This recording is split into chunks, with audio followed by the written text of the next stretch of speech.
తులసిరెడ్డి గారు ఇప్పుడు మనం చూస్తున్నామంటే కేవలం ఢిల్లీలో ఆ లిక్కర్ స్కాము ద్వారా అంటే రెండు తెలుగు రాష్ట్రాలు కావచ్చు, అటు సౌత్ ఇండియా నార్త్ ఇండియా అని చెప్పి అది సౌత్ గ్రూప్ నార్త్ గ్రూప్ అని చెప్పేసి కొన్ని చేసుకొని అది చేసిందే కాకుండా ఇవాళ కాంగ్రెస్ పార్టీ అకౌంట్లను ఫ్రీజ్ చేయడము, లేకపోతే ఇప్పుడు ఎన్నికల సమయంలో ప్రతి రూపాయి చాలా కీలకంగా మారుతున్న నేపథ్యంలో ఈ ఎలక్ట్రల్ బాండ్స్కి సంబంధించిన డిస్కషన్ కూడా ఈ సందర్భంలోనే బయటికి రావడం, ఇవన్నీ చూస్తుంటే ఎన్నికల సందర్భంలో బీజేపీకి ఏమైనా ఎదురు దెబ్బ తగిలే అవకాశం ఉందన్నది చాలా మందిలో ఒక ప్రశ్న వస్తుంది. కాంగ్రెస్ పార్టీగా మీరు ఎలా చూస్తున్నారు దాన్ని? ఇక్కడ మీరు చెప్పినట్లు నాణ్యానికి బొమ్మ పురుష ఉన్నట్లు దీన్ని రెండు వైపులా వాదించవచ్చు. అటు నష్టాలు ఉంటాయి, లాభాలు ఉంటాయి. నష్టాలు లాభాలు తీసుకుంటే డెఫినెట్గా వచ్చేసి ఇప్పుడు కాంగ్రెస్ పార్టీకి దాదాపు 11 అకౌంట్స్ స్తంభింపజేయడం అంటే ఇప్పుడు ఎలక్షన్ టైంలో డెఫినెట్గా వచ్చేసి ఎలక్షన్ ఎక్స్పెండిచర్ ఉంటుంది. అది పార్టీ అకౌంట్ ఉంటే డ్రా చేయాలా, లేకుంటే పార్టీ కార్యక్రమాలు స్తంభించిపోతాయి.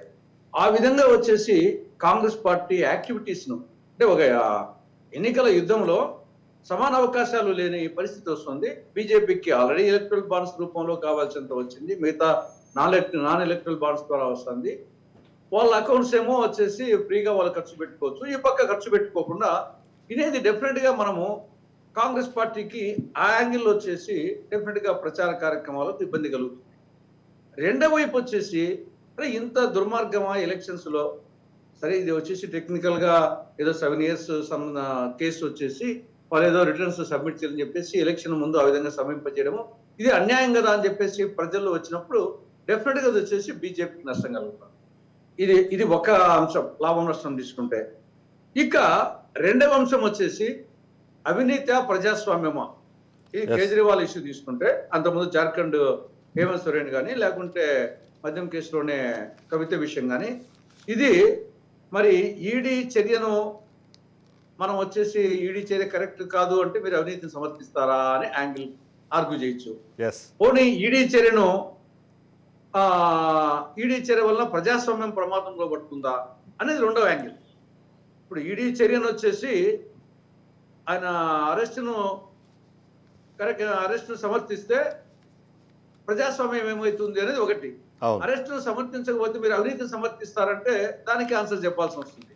కానీ ఇక్కడ సరే అవినీతిని ఈడీ కానీ, ఐటీ కానీ, సిబిఐ కానీ, ఎన్ఐఏ కానీ ఇవన్నీ వచ్చేసి డెఫినెట్గా అవినీతి నిర్మూలన కోసము, అవినీతి తగ్గించడానికి కోసం ఉన్న వ్యవస్థలే. కానీ ఇక్కడ వాటిని వన్ సైడ్ ఉపయోగిస్తున్నారు.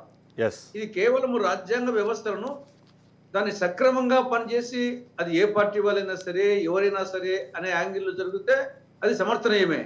కానీ శృతి మించి రాగనబడుతుంది. గతంలో కూడా కాంగ్రెస్ హయాంలో కేంద్రంలో అధికారంలో ఉన్నప్పుడు కొంత అప్పుడు అంతో ఇంతో అధికార పార్టీకి అనుకూలంగా కొంత ఉండొచ్చు. కానీ ఇక్కడ మొత్తము మాంసం ఎముకలు మెడలు వేస్తున్నట్టు మనకు దాదాపు 90 to 95% ప్రత్యర్థి రాజకీయ పార్టీ మీదనే ఈడీ కేసులు కానీ, ఐటీ కేసులు కానీ జరుగుతున్నాయి. కాబట్టి ఇది రాజకీయ కక్ష అనేది ఖచ్చితంగా కనపడుతుంది. దట్టు మనకు ప్రతి ఉదంతం ముందర ఇప్పుడు జార్ఖండ్ ఆ ముఖ్యమంత్రిని మార్చడము, అక్కడ ప్రభుత్వాన్ని పడగొట్టాలని ప్రయత్నం చేయడము, అదేవిధంగా ప్రతి చోట వచ్చేసి ఇమీడియట్ గా ఈ ఈడీ ఐటీని ప్రయోగించడము, ఆ యొక్క దాని రాజకీయంగా దాన్ని ఉపయోగించడము ప్రత్యక్షంగా చూసినప్పుడు ఇది రాజకీయ కక్ష సాధింపుదాన్ని, రాజకీయ వ్యవస్థలను వచ్చేసి రాజ్యాంగ వ్యవస్థలను దుర్వినియోగం చేస్తున్నారు. ఫైనల్ గా ప్రజాస్వామ్యము ఏమి ఎన్నికలు ఎందుకు, ఇంకా ముఖ్యమంత్రులు ఎందుకు, రేపు వచ్చేసి ఒక్కసారి ప్రధానమంత్రి అయిపోతే ఐటీ ఈడీ సిబిఐ పెట్టుకుని పరిపాలన చేయొచ్చు అనే పరిస్థితి.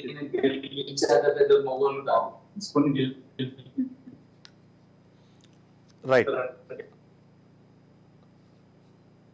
తులసిరెడ్డి గారు, కాబట్టి ఇప్పుడు ఎలా వచ్చిందంటే రేపు ఏ రాష్ట్రంలో ఏ ప్రభుత్వం వచ్చినా కేంద్రంలో వచ్చేసి ఒకసారి అధికారానికి వస్తే ఐటీ, ఈడీ, సిబిఐ ఆ మూడింటిని ఉపయోగించుకొని ఆదాని అమ్మాని లాంటి వాళ్ళు ఉపయోగించుకొని ప్రధానమంత్రిగా తన క్యాబినెట్ ను కంట్రోల్ చేయొచ్చు. ఒకవైపు డబ్బుల సంచులు, ఒకవైపు వచ్చేసి ఈడీ, సిబిఐ, ఐటీని ఉపయోగించుకొని ఈ 5 మందిని పట్టుకొని ప్రధానమంత్రి మొత్తం వచ్చేసి 140 కోట్ల మందిని ఆడించవచ్చు అనేది అది బాగా అర్థమైపోతుంది. కాబట్టి ప్రజాస్వామ్యం ఆఖరికి ఏమైపోతుంది దేశంలో అనే ఒక యాంగిల్ అనిపిస్తుంది.